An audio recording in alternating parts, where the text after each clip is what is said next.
Hello friends, എല്ലാവർക്കും സ്വാഗതം പുതിയ വീഡിയോയിലേക്ക്.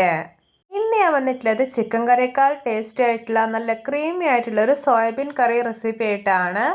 വീഡിയോ കണ്ടിട്ട് ഇഷ്ടപ്പെടുവാണെങ്കിൽ ലൈക്ക് ചെയ്യുക, ഷെയർ ചെയ്യുക, കമൻറ്റ് ചെയ്യുക, ചാനൽ സബ്സ്ക്രൈബ് ചെയ്യാനും മറക്കരുതേ. പിന്നെ ഫേസ്ബുക്കിലൂടെയാണ് വീഡിയോ കാണുന്നതെങ്കിൽ പേജ് ഫോളോ കൂടി ചെയ്യണേ. അപ്പോൾ നമുക്ക് നേരെ വീഡിയോയിലോട്ട് പോവാം. കറി ഉണ്ടാക്കാൻ വേണ്ടിയിട്ട് ഞാനിവിടെ ഈ ഒരു ഗ്ലാസ് സോയാബീനാണ് എടുത്തിട്ടുള്ളത്. ഞാനിതൊന്ന് മുറിച്ചെടുത്തിട്ടുണ്ട്.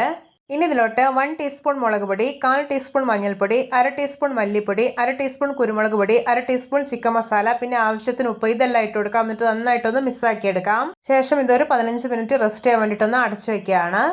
ഇനി അരപ്പ് റെഡിയാക്കാം. അതിനായിട്ട് മിശ്ര ചെറിയ ജാറിലോട്ട് 1/4 മുറി തേങ്ങ ചിരകിയത്, ഒരു 11 ബദാം, പിന്നെ 3 ഏലക്ക, ഒരു കഷ്ണം പട്ട, 4 ഗ്രാമ്പൂ, പിന്നെ ആവശ്യത്തിന് വെള്ളം ഒഴിച്ചിട്ട് നല്ല സ്മൂത്തായിട്ടൊന്ന് അരച്ചെടുക്കാം. ഇപ്പോൾ ഇത് നല്ല സ്മൂത്തായി തന്നെ അരച്ചെടുത്തിട്ടുണ്ട്. ഇനി ഇതൊന്ന് മാറ്റി വയ്ക്കാം. ഞാനിവിടെ ഒരു പാൻ നന്നായിട്ട് ചൂടാക്കി എടുത്തിട്ടുണ്ട്. ഇതിലോട്ടൊരു 2 ടേബിൾ സ്പൂൺ ഓയിൽ ഒഴിച്ച് കൊടുക്കാം. ഓയിൽ ചൂടായി വന്നിട്ടുണ്ട്. ഇനി ഇതിലോട്ട് നേരത്തെ റെസ്റ്റ് ചെയ്യാൻ വേണ്ടി മാറ്റി വെച്ചിരിക്കുന്ന സോയാബീൻ ഉണ്ടല്ലോ, അത് ഇട്ട് കൊടുക്കാം. എന്നിട്ടൊന്ന് ഫ്രൈ ചെയ്തെടുക്കാം. ഇതിലോട്ട് കുറച്ച് കറിവേപ്പില കൂടി ഇട്ട് കൊടുക്കുന്നുണ്ട്. ഇപ്പോൾ ഇത് സോയാബീനൊക്കെ ഒന്ന് മുരിഞ്ഞ് വന്നിട്ടുണ്ട്. ഇനി ഇതിലോട്ട് ഒരു മുട്ട പൊട്ടിച്ചൊഴിക്കാം. എന്നിട്ട് നന്നായിട്ടൊന്ന് ഇളക്കി യോജിപ്പിച്ചെടുക്കാം. നല്ല ക്രീമിയും ടേസ്റ്റിയും വെറൈറ്റിയും ആയിട്ടുള്ള ഒരു സോയാബീൻ കറി റെസിപ്പിയാണിത്. എല്ലാവരും ഇതുപോലെ ഒന്ന് ഉണ്ടാക്കി നോക്കണേ.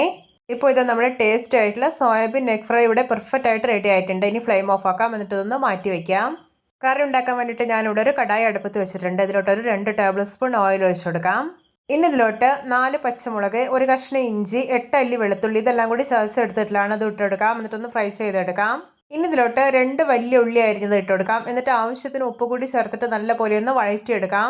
ഇപ്പോൾ ഇത് ഉള്ളി അത്യാവശ്യം വഴന്ന് കിട്ടിയിട്ടുണ്ട്. ഇനി ഇതിലോട്ട് ഒരു തക്കാളി അരിഞ്ഞത് ഇട്ട് കൊടുക്കാം. എന്നിട്ട് വീണ്ടും വഴറ്റാം. ഇനി ഇതിലോട്ട് മസാലപ്പൊടികൾ ചേർക്കാം. 1 ടീസ്പൂൺ മുളക് പൊടി, 1 ടീസ്പൂൺ കാശ്മീരി മുളക് പൊടി, 1/4 ടീസ്പൂൺ മഞ്ഞൾപ്പൊടി, 1/2 ടീസ്പൂൺ മല്ലിപ്പൊടി, 1/4 ടീസ്പൂൺ പെരിഞ്ജീരകത്തിന്റെ പൊടി, 1/2 ടീസ്പൂൺ കുരുമുളക് പൊടി, 1/2 ടീസ്പൂൺ ചിക്കൻ മസാല, ഇതെല്ലാം ചേർത്തിട്ട് നല്ല പോലെ ഒന്ന് ഇളക്കി യോജിപ്പിച്ചെടുക്കാം. ഇനി ഇതിലോട്ട് കുറച്ച് വെള്ളം ഒഴിച്ചു കൊടുക്കുന്നുണ്ട്. എന്നിട്ടൊന്ന് മിക്സാക്കി എടുക്കാം. ഇനി ഇതൊന്ന് തിളച്ച് വരട്ടെ.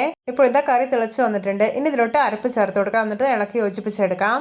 ഇനി കറി നന്നായിട്ട് തിളച്ച് അരപ്പൊക്കെ ഒന്ന് കുക്കായിട്ട് വരട്ടെ.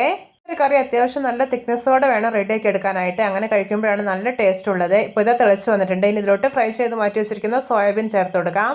ഇനി കുറച്ച് മല്ലിയില അരിഞ്ഞത് കൂടി ഇട്ട് കൊടുക്കുന്നുണ്ട്. എന്നിട്ട് നല്ല പോലെ ഒന്ന് ഇളക്കി യോജിപ്പിച്ചെടുക്കാം. ശേഷം ഇത് വാങ്ങി വെക്കാവുന്നതാണ്. ഇത് നമ്മുടെ രുചികരമായിട്ടുള്ള ക്രീമി ആയിട്ടുള്ള സോയാബീൻ നെക്ക് മസാല റെഡി. നോക്കിയേ, കാണുമ്പോൾ തന്നെ കൊതി വരുന്നില്ലേ?